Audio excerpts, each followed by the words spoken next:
comme Njoya Aruna, ont tellement hissé le peuple Bamoun. Oh, quel intellectuel pouvait dépasser ce monsieur-là? Écrivain, interprète, Njoya Aruna. On devrait apprendre son histoire par tête, par cœur. Parce que c'est un grand acteur de notre pays. Njoya Aruna, quand il y avait les Allemands, il était interprète. Quand les Français sont venus, il était le chef des chefs. Pas celui que vous appelez le roi des rois, là, actuellement. C'est lui qui représentait tous les chefs Bamoun auprès de l'administration française. Njoya Aruna est celui-là qui a fabriqué Ahidjo. Et c'est celui qui ne connaissait pas déjà ce qu'on appelle le tribalisme. Il était ouvert au monde.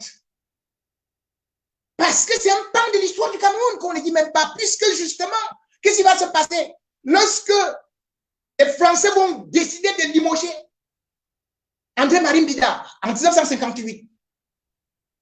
Mais on va proposer à qui? À Njoya Aruna. Mais pourquoi Njoya Aruna va choisir Ahidjo? Parce que juste, il faut savoir que le 10 février 1947, lorsqu'il y a les premières élections sénatoriales, Njoya Aruna va se présenter à Fouman. Mais certains vont refuser de le voter. Ils vont plutôt choisir de voter un Martiniquais qu'on appelait Nini. C'est quand il va au nord avec Ahidjo. C'est là-bas où il est élu. Ahidjo était le particulier de Njoya Aruna. Njoya Aruna l'avait rencontré à l'est du pays.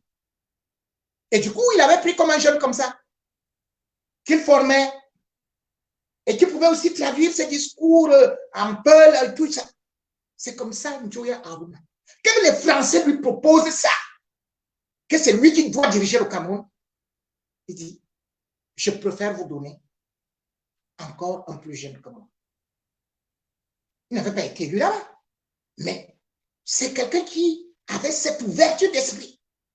C'est lui qui propose à Ahidjo. Les gens ont souvent dit parfois dans la légende que c'est parce qu'il était déjà Dieu, mais non, Njoya Aruna était né en 1908. Entre 1908 et 1958, il avait quel âge? 50 ans. Paul Biya a 88 ans, il n'a jamais passé le pouvoir à quelqu'un. Njoya Aruna, à cette époque, était ministre des Finances. 3 fois élu sénateur. C'est-à-dire que 47, 48, 57. Jusqu'au 9 décembre 1958. Il a donné le pouvoir à Madou Ahidjo. Et c'est lui qui était le mentor d'Ahidjo, qui gérait Ahidjo. C'est lui qui est parti avec votre roi ici en France pour venir étudier avec le docteur Adamou Dandoya. Sauf que votre roi, qui vous dise ce que lui, il est venu étudier ici.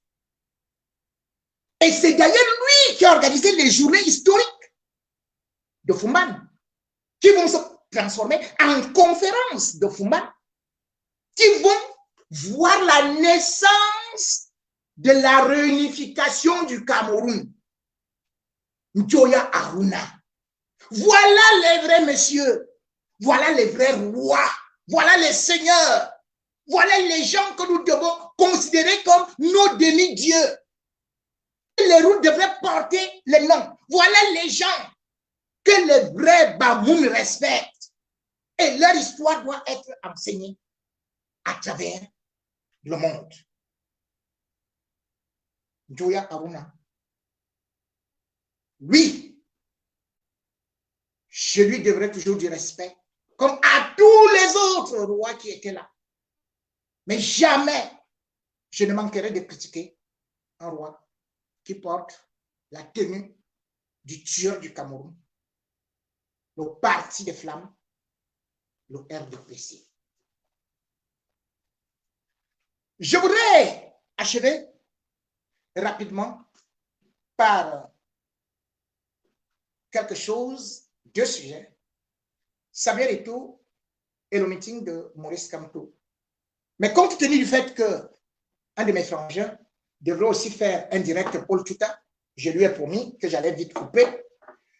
Eh bien, je vais juste remercier les gens tout en vous promettant que je vais vous expliquer ce qui s'est réellement passé pour que Maurice Kamto ne tienne pas sa réunion, son meeting, ou alors le meeting qui a été programmé pour Maurice Kamto, parce que ça dépend de ce qu'on doit dire, mais aussi également, je vais revenir sur le dossier Samuel Eto'o, où il y a beaucoup de rebonds et où l'actualité s'ajoute au jour le jour. Mais compte tenu du fait que parfois, il faut